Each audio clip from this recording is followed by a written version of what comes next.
जैसा हमने एंटीबायोटिक के बारे में पढ़ा था कि एंटीबायोटिक्स क्या होते हैं, सूक्ष्म जीवों द्वारा ही तैयार किए जाते हैं और सूक्ष्म जीवों से होने वाले जो रोग हैं उनको ख़त्म करने के लिए या उनको दूर करने के लिए एंटीबायोटिक का प्रयोग किया जाता है। तो यहाँ हम बात करेंगे एक एंटीबायोटिक प्रकार के ही औषधि के वर्ग का, जो है सल्फा ड्रग या सल्फा औषधि। ये जो सल्फा औषधि है ये संश्लेषित होते हैं और प्रायः जो कीमोथेरेप्यूटिक औषधि होते हैं या रसो चिकित्सा औषधि होते हैं और ये एंटीबायोटिक के समान ही कार्य करते हैं। लेकिन एंटीबायोटिक से इसका डिफरेंस ये है कि एंटीबायोटिक सूक्ष्म जीवों से बनाया जाता है, जबकि सल्फा ड्रग जो है वो प्रयोगशाला में बनाया जाता है। और जैसा कि नाम है तो सल्फा ड्रग यानी इसमें सल्फ़र होता ही है। जितने भी सल्फा ड्रग औषधि हम प्रयोग में लेते हैं उसमें सब में एक कंपोनेंट जो है वो सल्फ़र का होता ही है। तो बहुत सारे सल्फा औषधि हैं जिसका प्रयोग वर्तमान समय में एंटीबायोटिक के स्थान पर किया जा रहा है और ये बहुत ज़्यादा इफ़ेक्टिव भी है। तो एंटीबायोटिक के समान ये सूक्ष्म जीवों को ही नष्ट करते हैं। सूक्ष्म जीवों को नष्ट करने या सूक्ष्म जीवों की वृद्धि को रोकने के लिए ही इसका प्रयोग किया जाता है। तो इसका जो कार्य है वो प्रतिजैविक के समान ही होता है। तो इसके कुछ उदाहरण हम देखेंगे, जैसे सल्फाडाइजीन है या सल्फापिरिडीन है। ये सभी जो हैं सल्फेनिलामाइड का ही व्युत्पन्न होता है। तो सल्फेनिलामाइड का जो स्ट्रक्चर है वो आप देखिए, ये एक बेंजीन रिंग है या हम कहें कि यहाँ पर ये एनिलीन है, यानी बेंजीन के साथ NH2 जुड़ा हुआ है तो ये एनिलीन हुआ और इसके पैरा पोजीशन पर जुड़ा हुआ है SO2 NH2। तो जितने भी सल्फा ड्रग्स होते हैं उसमें सल्फानिलामाइड जो है वो बेसिक स्ट्रक्चर के रूप में रहता है, या इसको हम नाम दे सकते हैं कि पैरा एमिनो बेंजीन सल्फोनामाइड। क्यों? क्योंकि यहाँ पर हम देख रहे हैं कि पैरा पोजीशन पर एमिनो ग्रुप है और सल्फोनामाइड यानी SO2 NH2 इस बेंजीन रिंग से जुड़ा हुआ है। तो SO2 NH2 के पैरा पोजीशन पर जुड़ा हुआ है NH2। तो ये एमिनो ग्रुप है यानी पैरा एमिनो और सल्फोनामाइड। तो चूँकि पैरा एमिनो ग्रुप जो है वो बेंजीन में जुड़ा है तो पैरा एमिनो बेंजीन सल्फोनामाइड। ये स्ट्रक्चर जो है आपको जितने भी सल्फा ड्रग आप देखेंगे उसके बेसिक संरचना में आपको ज़रूर दिखाई देगा। तो यहाँ पर हम देखते हैं सल्फाडाइजीन का स्ट्रक्चर। सल्फाडाइजीन के स्ट्रक्चर में भी आप देखिए कि यही संरचना है, यानी पैरा एमिनो बेंजीन सल्फोनामाइड का ही स्ट्रक्चर है।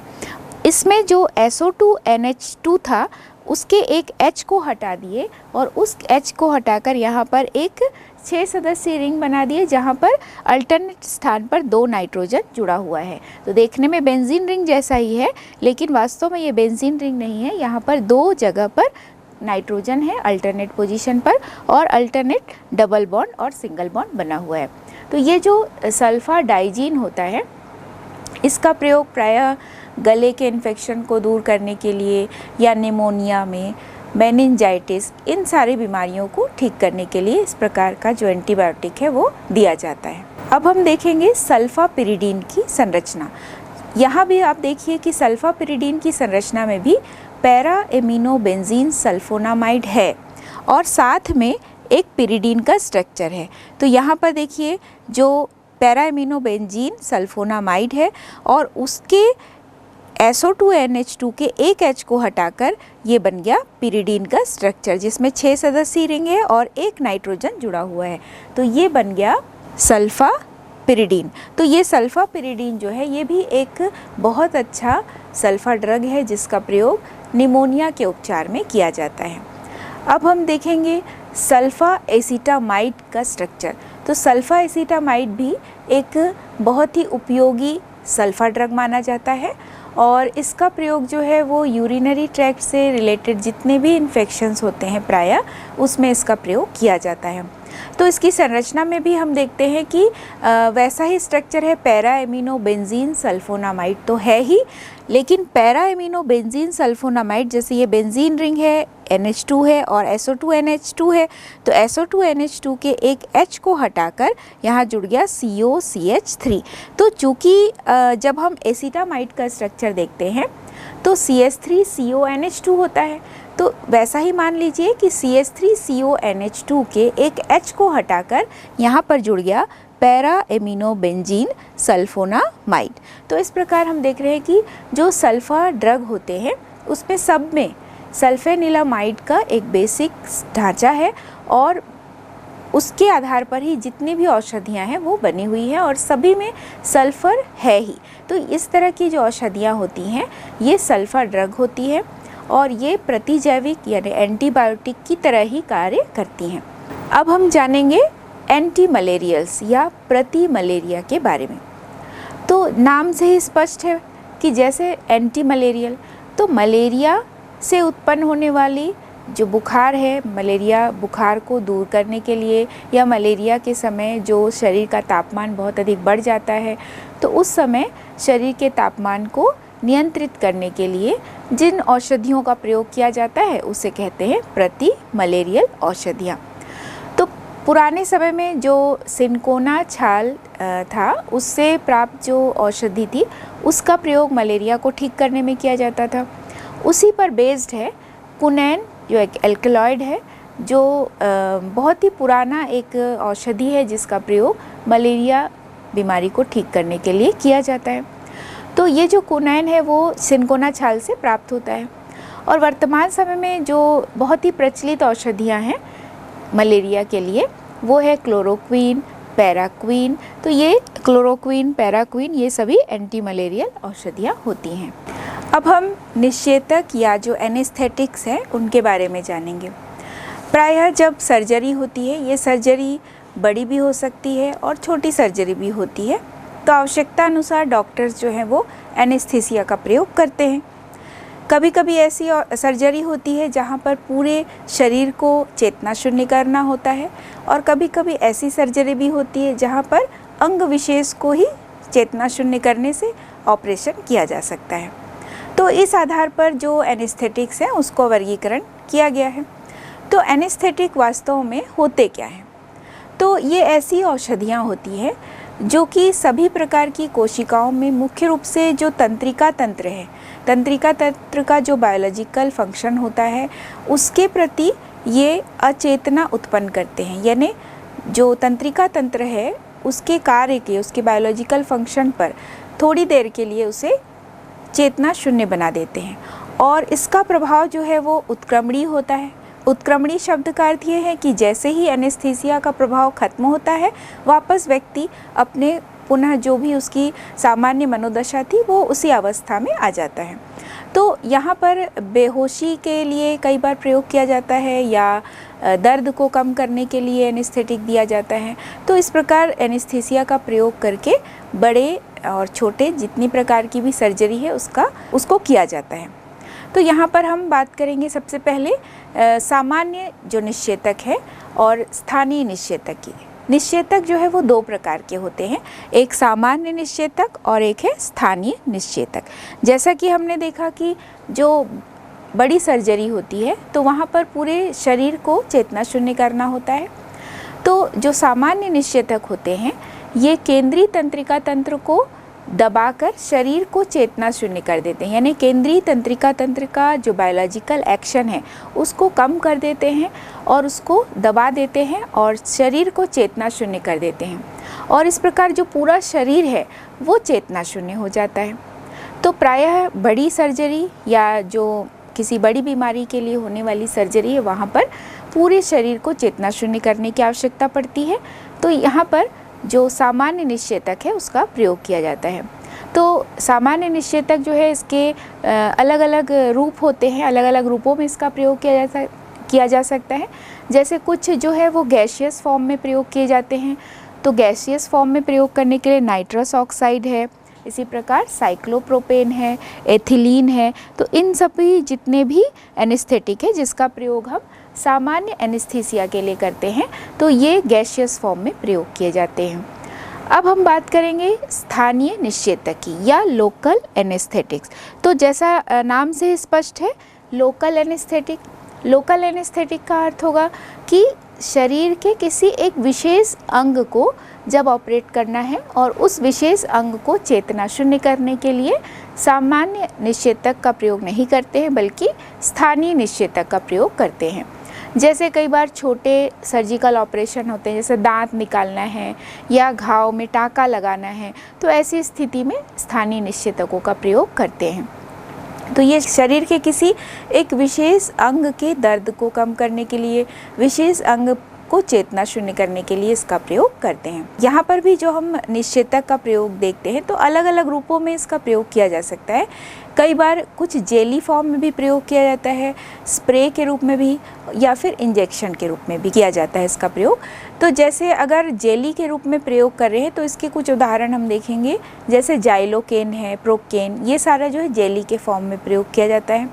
स्प्रे के रूप में एथिल क्लोराइड का प्रयोग किया जाता है, और जो प्रोकेन है वो इंजेक्शन में देकर दिया जाता है। तो ये स्थानीय निश्चेतक जो है वो अलग अलग फॉर्म में प्रयोग किया जा सकता है। जैसे जेली के फॉर्म में प्रयोग कर रहे हैं तो किसी एक जगह पर मान लीजिए टाँका लगाना है तो वहाँ पर इसका प्रयोग करके टाँका लगाया जा सकता है, तो थोड़ी देर के लिए वो चेतना शून्य हो जाता है वह भाग। तो यहाँ पर हमने देखा कि निश्चेतक जो है या एनेस्थेटिक जो है वो अलग अलग रूपों में प्रयोग में लाए जाते हैं। अब हम बात करेंगे कुछ विशेष तरह की औषधि जिसे प्रतिजनन क्षमता औषधि या एंटी फर्टिलिटी ड्रग्स भी कहते हैं। तो औषधि विज्ञान में हमने देखा कि कई प्रकार के खोज लगातार हो रहे हैं, जिससे मनुष्य जो है वो रोग मुक्त होता जा रहा है और कई जगह पर उसका जो जीवन है वो बहुत स्वस्थ होता जा रहा है। कई सारी गंभीर बीमारियां भी नए नए खोजों से ठीक हो रही है। तो मनुष्य का जो जीवन है वो औसत आयु भी मनुष्य की अब लगातार बढ़ रही है, क्योंकि कई सारी बीमारियों के लिए नए नए खोज और नए नए जो इलाज है वो वैज्ञानिकों ने ढूंढा है। तो इसी दौरान जो जीवन की संभावना है मनुष्य की वो बहुत अधिक हो गई है, या कहे कि दुगनी लगभग हो गई है। साथ ही यहाँ पर हम देख रहे हैं कि एक अन्य समस्या भी जन्म ले रही है, जैसे जनसंख्या वृद्धि। तो जनसंख्या वृद्धि के साथ साथ बहुत सारी अन्य समस्याएं जो इस जनसंख्या वृद्धि से जुड़ी हुई है, जैसे कि बेरोजगारी है, भोजन की समस्या है, या संसाधनों में कमी है, पर्यावरण में होने वाला प्रदूषण है, ये सारी समस्याएं इसके साथ ही जन्म ले रही हैं। तो यहाँ पर जनसंख्या को कम करने के लिए या जनसंख्या पर नियंत्रण रखने के लिए इस प्रकार की औषधियों की आवश्यकता पड़ी, जिसको कहते हैं एंटी फर्टिलिटी ड्रग। तो यहाँ पर इन औषधियों के प्रयोग द्वारा परिवार नियोजन की धारणा को बहुत अधिक प्रोत्साहन मिला है और इसका बहुतायत प्रयोग भी लोगों द्वारा किया जा रहा है ताकि जनसंख्या का नियंत्रण हो सके। तो यहाँ पर हम बात करते हैं एंटी फर्टिलिटी ड्रग ऐसी औषधियाँ होती हैं जो कि महिलाओं द्वारा प्रेगनेंसी के नियंत्रण के लिए किया जाता है या प्रेगनेंसी पर नियंत्रण रखने के लिए इसका प्रयोग करते हैं। और प्रतिजनन क्षमता वाली जो औषधि है ये जनन नियंत्रण ड्रग भी कहलाती है। ये जो ड्रग है इसका जो मुख्य कार्य है वो जो मासिक चक्र है या ओवम के बनने की जो दर है उसको ये नियंत्रित करती है। तो इन औषधियों में जो सक्रिय भाग होता है वो प्रायः स्टेरॉइड्स का होता है। तो जो संश्लेषित एस्ट्रोजन है या प्रोजेस्टेरॉन है इनका मिश्रण इस प्रकार की औषधियों में देखा गया है। तो इसका कार्य क्या है? ये जो प्रोजेस्टेरॉन है या एस्ट्रोजन है ये मुख्य रूप से हार्मोन्स ही होते हैं। तो जो प्रोजेस्टेरॉन है इसका कार्य होता है ओव्यूलेशन को निरोधित करना या अंडोत्सर्ग को निरोधित करना। संश्लेषित प्रोजेस्टेरॉन है इसका जो व्युत्पन्न है वो प्राकृतिक जो प्रोजेस्टेरॉन है उसकी तुलना में बहुत अधिक प्रभावी होते हैं। तो प्रायः देखा गया है कि एक औषधि है नॉरएथिंड्रोन जो एक संश्लेषित प्रोजेस्टेरॉन का ही व्युत्पन्न है और इसका प्रयोग जो है वो जनन नियंत्रण गोलियों में बहुत अधिक होता है। इस दवाई का नाम है नॉरएथिंड्रोन। तो नॉरएथिंड्रोन का जो स्ट्रक्चर है उसमें हम देख रहे हैं कि इस प्रकार से एक 6 सदस्यीय रिंग है जिसको हम कह सकते हैं साइक्लोहेक्सिनोन है पहला जो रिंग है, क्योंकि यहाँ पर एक बेंजीन रिंग जैसा दिख रहा है लेकिन ये वास्तव में 6 सदस्यीय रिंग है और एक डबल बॉन्ड है और यहाँ डबल बॉन्ड O है। इसके साथ जुड़ा हुआ साइक्लोहेक्सेन है, फिर एक साइक्लोहेक्सेन का रिंग है और इस तरह से जुड़ा हुआ एक और रिंग बना हुआ है जिसमें बाहर की तरफ OH और इधर CH3 एक जुड़ा हुआ है और इस तरह से C ट्रिपल बॉन्ड CH। तो ये स्ट्रक्चर हो गया नॉरएथिंड्रोन का। तो नॉरएथिंड्रोन जो है वो संश्लेषित प्रोजेस्टेरॉन का ही डेरिवेटिव होता है और प्रायः जनन नियंत्रण गोलियों में इसका प्रयोग किया जाता है। तो यहाँ पर हम एक और औषधि की बात करेंगे जिसका नाम है एथाइनिल एस्ट्राडायोल या जिसको नोवेस्ट्रॉल भी कहते हैं। ये जो दवाई होती है ये एस्ट्रोजन का व्युत्पन्न है, जो प्रोजेस्टेरॉन व्युत्पन्न के साथ साथ इसका भी प्रयोग जनन नियंत्रण गोलियों में किया जाता है, क्योंकि हमने ये देखा कि इस प्रकार की गोलियों में प्रोजेस्टेरॉन और एस्ट्रोजन इस तरह दोनों प्रकार की जो हार्मोनल इफ़ेक्ट वाले जो स्टेरॉइड्स है उन्हीं का मिश्रण जो है वो इस प्रकार की गोलियों में होता है। तो वास्तव में जो एस्ट्रोजन युक्त गोली है वो शरीर में एस्ट्रोजन का जो लेवल है उसको बढ़ा देती है। तो इसलिए एस्ट्रोजन का लेवल जो है वो शरीर में कम नहीं होता है कभी भी। तो पीयूष ग्रंथि जो हमारा मास्टर ग्लैंड कहलाता है उससे एक हार्मोन स्रावित होता है जिसको कहते हैं FSH या फॉलिकल स्टिमुलेटिंग हार्मोन। तो ये फॉलिकल स्टिमुलेटिंग हार्मोन जो होता है ये एस्ट्रोजन का स्राव करता है जब एस्ट्रोजन का लेवल शरीर में कम हो जाता है। इस प्रकार की गोलियों द्वारा यदि एस्ट्रोजन का स्तर सही बना रहता है तो फिर FSH द्वारा इस प्रकार के हार्मोन का स्राव नहीं होता है, जो कि अंडे को विकसित करने के लिए बहुत आवश्यक है। यदि एस्ट्रोजन का लेवल शरीर में सही रहेगा इन प्रकार की गोलियों के सेवन से, तो फिर FSH के द्वारा स्रावित होने वाले एस्ट्रोजन की आवश्यकता नहीं पड़ती है, क्योंकि देखा गया है कि FSH का स्राव जो है वो तभी होता है जब कभी भी रक्त में एस्ट्रोजन का लेवल कम हो जाए।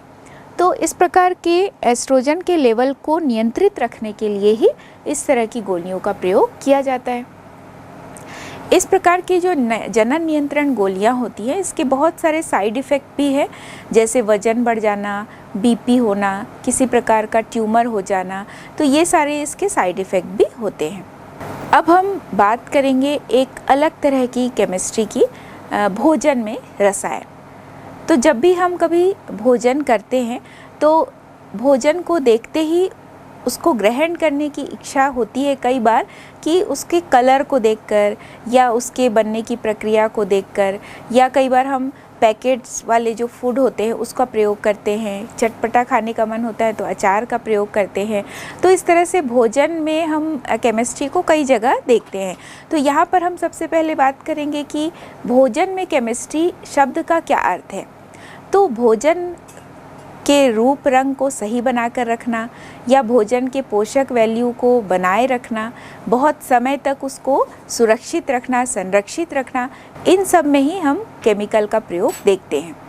तो जब कभी भी भोज्य पदार्थ को सुरक्षित रखना होता है, उसको पुनः उपयोग करने का मन होता है, तब हम इस प्रकार के केमिकल्स का प्रयोग करते हैं। तो ये कई तरह से प्रयोग में लाते हैं, कई तरह से हम भोजन की केमिस्ट्री जो है या भोजन में केमिकल्स का प्रयोग जो है वो कई चीज़ों के लिए किया जाता है, जैसे परिरक्षक या प्रिजर्वेटिव के रूप में, भोज्य पदार्थ के सुगंध के लिए, फ्लेवर्स के रूप में, जैसे आप जब केक खाते हैं तो केक में वनीला एसेंस का प्रयोग होता है या पाइनएप्पल एसेंस का प्रयोग होता है। तो केक की खुशबू से, या आइसक्रीम में भी हम जब देखते हैं तो अलग अलग खुशबू, अलग अलग फ्लेवर होता है। तो एक अलग तरह के फ्लेवर से हमें उस भोजन को ग्रहण करने की इच्छा होती है या किसी भी खाद्य पदार्थ को ग्रहण करने की इच्छा होती है। तो ये जो कलर्स होते हैं या जो फ्लेवर होता है यही भोजन को एक बहुत अच्छा रूप रंग देता है और उसको खाने का मन होता है। तो यहाँ पर हम बात करेंगे कि कई बार देखते हैं कि कोई शुगर पेशेंट है या जिसका मोटापा बहुत अधिक बढ़ रहा है, तो ऐसी जगह पर लोग आर्टिफिशियल जो स्वीटनर्स हैं, मधुरक है, उसका प्रयोग करते हैं। तो यहाँ पर फिर केमिकल्स हैं।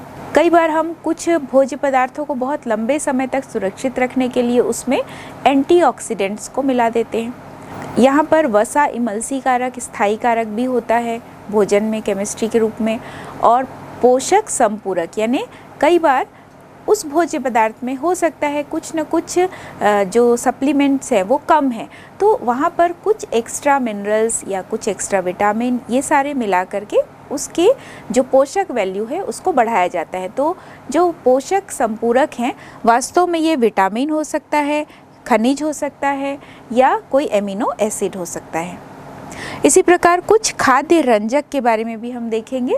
तो जब हम भोज्य पदार्थ के रंगों की बात करते हैं तो इसमें जलेबी है, चाउमीन है या बिरयानी है, आप देखते हैं कि कितना सुंदर ये दिखता है, देखते ही मन करता है खाने का। तो यहाँ पर कुछ कलर मिले होते हैं, तो यहाँ पर भी कुछ जो केमिकल्स है उनका प्रयोग किया जाता है। भले ही इन केमिकल्स का हमारे शरीर पर बुरा प्रभाव नहीं पड़ता है, या इसको बनाया ही इसी तरह जाता है ताकि शरीर पर इसका बुरा प्रभाव ना पड़े। किसी भी चीज़ का अति प्रयोग जो है वो तो घातक होगा ही, तो यहाँ अति प्रयोग नहीं किया जाता है, लेकिन कम से कम मात्रा में इसका प्रयोग किया जाता है और शरीर के लिए ये इतना हानिकारक नहीं होता है।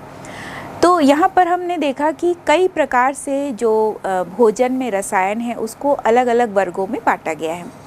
तो भोजन में रसायन को जब हम प्रारंभ करेंगे तो सबसे पहले बात आती है प्रिजर्वेटिव्स की या खाद्य परिरक्षक की।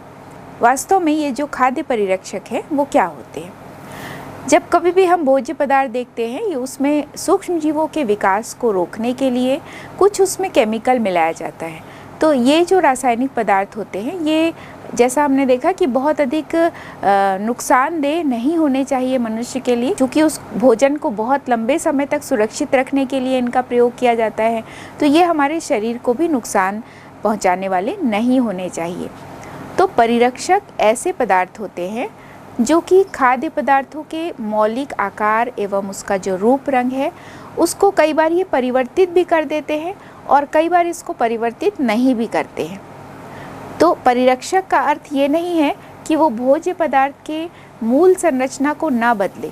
परिरक्षक भोज्य पदार्थ के मूल संरचना को परिवर्तित भी कर सकता है और परिवर्तित नहीं भी कर सकता है, लेकिन यहाँ पर इसका जो मुख्य कार्य है वो इसके पोषक तत्व और विटामिन को यथासंभव बनाकर रखने का इसका जो मुख्य कार्य है वो होना चाहिए, और उसमें किसी प्रकार की विकृति नहीं होनी चाहिए, और भोज्य पदार्थ जो है वो बहुत लंबे समय तक सुरक्षित रखा जा सके।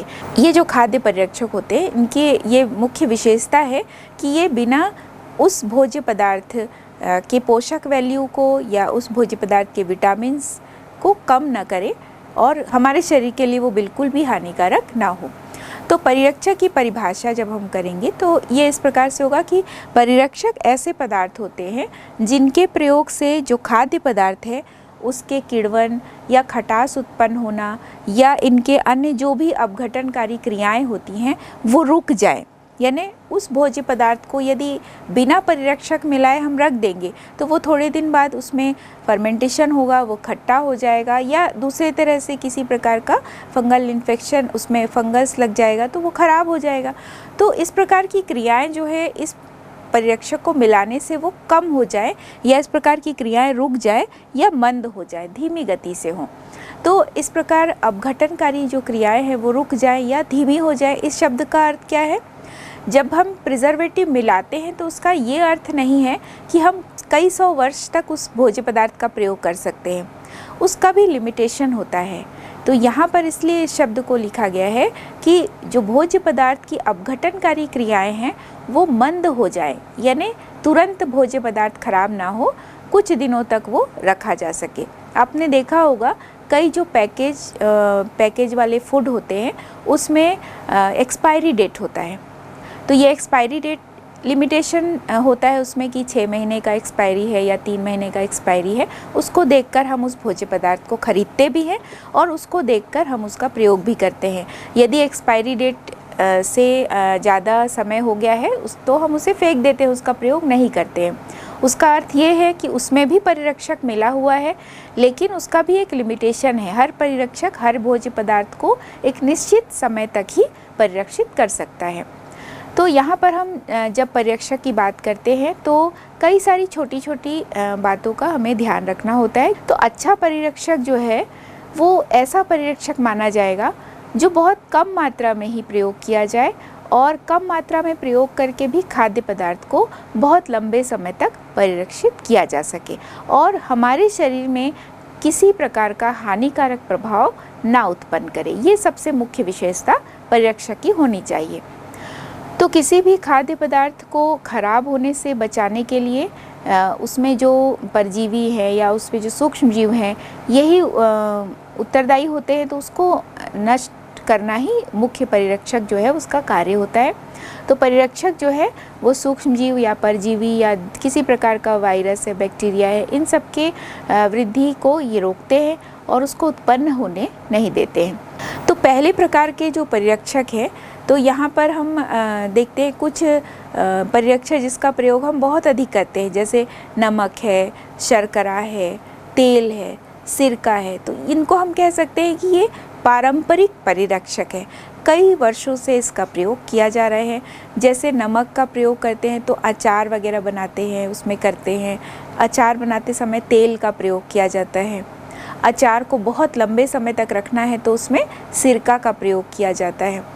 या कभी जेली, मुरब्बा, इस तरह की चीज़ें बनानी होती हैं तो शर्करा का बहुत अधिक प्रयोग किया जाता है। और ये नमक है, शक्कर है, तेल है, ये कुछ ऐसे प्रिजर्वेटिव हैं जिसका प्रयोग बहुत समय से होता आ रहा है, तो ये पारंपरिक परिरक्षक के अंतर्गत आते हैं। तो अब हम एक एक करके कुछ परिरक्षकों के बारे में जानेंगे और इनका प्रयोग किन किन चीज़ों के परिरक्षण में किया जाता है उसको हम जानेंगे। तो सबसे पहला जो परिरक्षक है वो है नमक। नमक का प्रयोग मक्खन में, चीज़, ब्रेड, मछली, सब्जी, इनको परिरक्षित करने में इसका प्रयोग किया जाता है। नमक का जो मुख्य कार्य है वो सूक्ष्म जीवों की वृद्धि को रोकता है और उत्तकी कोशिकाओं में से जल को निकालता है, यानी जल को निकालकर निर्जलीकरण की क्रिया को करता है।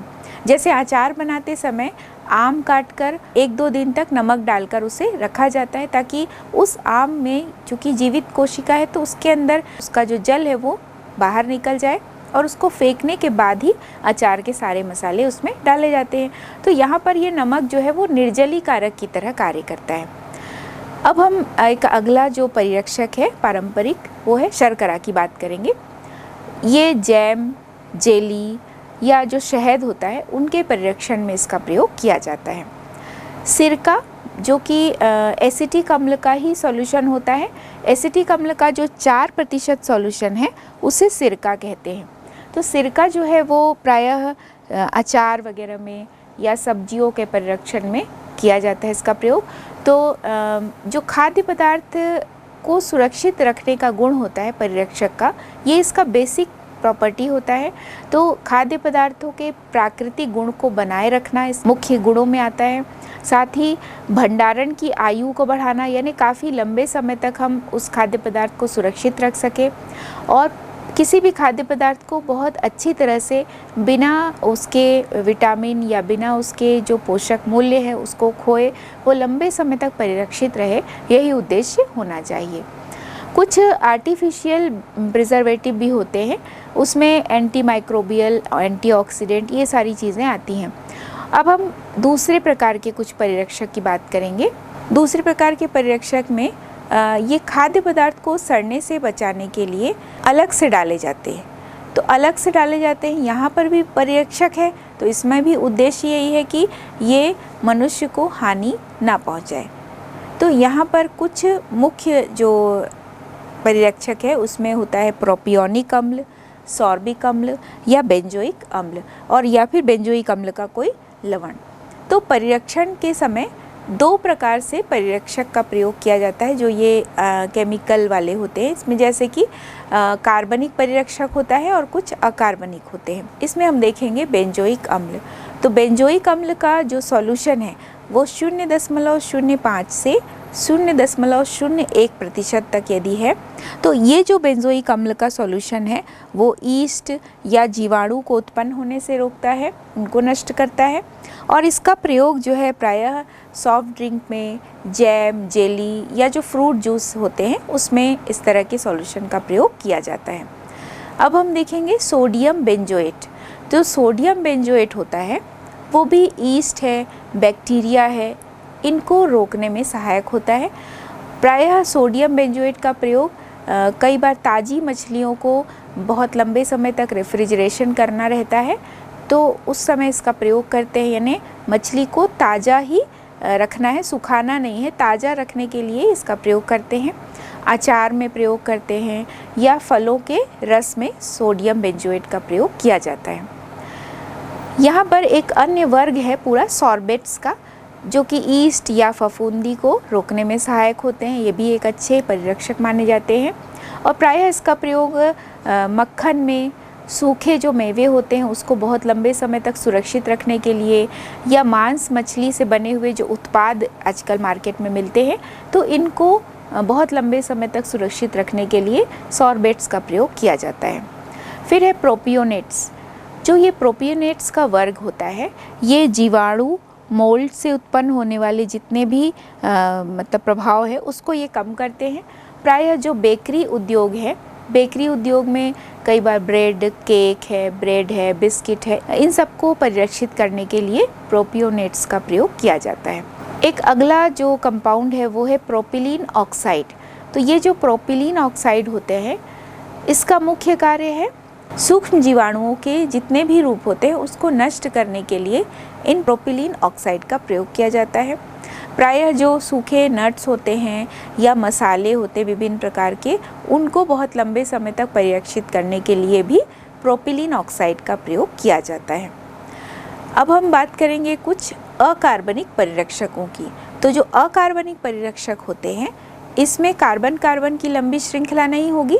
ये सोडियम नाइट्राइट है या सोडियम मेटाबाइसल्फाइड है या सल्फर डाइऑक्साइड है। तो ये सारे जो है वो कुछ अकार्बनिक परिरक्षक होते हैं।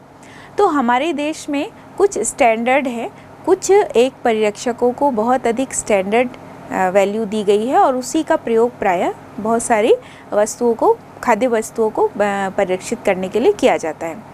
तो उसमें बहुत ही मुख्य रूप से प्रयोग में आने वाला परिरक्षक है वो है सोडियम बेंजोएट। ये जो सोडियम बेंजोएट है ये खाद्य पदार्थ को सड़ने से बचाने के लिए इसका प्रयोग किया जाता है। एक बहुत अच्छा ये परिरक्षक है। प्रायः फलों के रस या पेय पदार्थ जितने भी हैं उनको परिरक्षित करने के लिए इसका प्रयोग किया जाता है। जो हम सोडियम बेंजोएट की बात करते हैं तो सोडियम बेंजोएट जो है वो उपापचयित होकर के हिप्टूरिक अम्ल में परिवर्तित हो जाता है। तो यहाँ पर C6H5CONH तो इस तरह ये बना हिप्पूरिक अम्ल। इसी प्रक्रिया के कारण ही, इसी रिएक्शन की वजह से ही ये विभिन्न प्रकार के भोज्य पदार्थों को सड़ने से बचाते हैं। दूसरा जो परिरक्षक है जिसका हमारे देश में बहुत अधिक उपयोग किया जाता है वो है सोडियम या पोटेशियम मेटाबाइसल्फाइड। सोडियम या पोटेशियम मेटाबाइसल्फाइड की विशेषता ये है कि प्रायः जो रंगहीन खाद्य पदार्थ होते हैं उनको प्रिजर्व करने के लिए इसका प्रयोग किया जाता है, क्योंकि ये देखा गया है कि इससे जो गैस निकलती है सल्फर डाइऑक्साइड वो पदार्थों के रंग को उड़ा देती है। तो ये जो सल्फर डाइऑक्साइड है इसकी वजह से सूक्ष्म जीवों की वृद्धि यहाँ पर नहीं हो पाती है, लेकिन पदार्थों का रंग उड़ जाता है। इस वजह से सोडियम या पोटेशियम मेटाबाइसल्फाइड जो है उसका प्रयोग किया जाता है रंगहीन पदार्थों को बहुत लंबे समय तक परिरक्षित करने के लिए। तो इसका जो फॉर्मूला है पोटेशियम मेटाबाइसल्फाइड K2S2O5 और सोडियम मेटाबाइसल्फाइड Na2S2O5।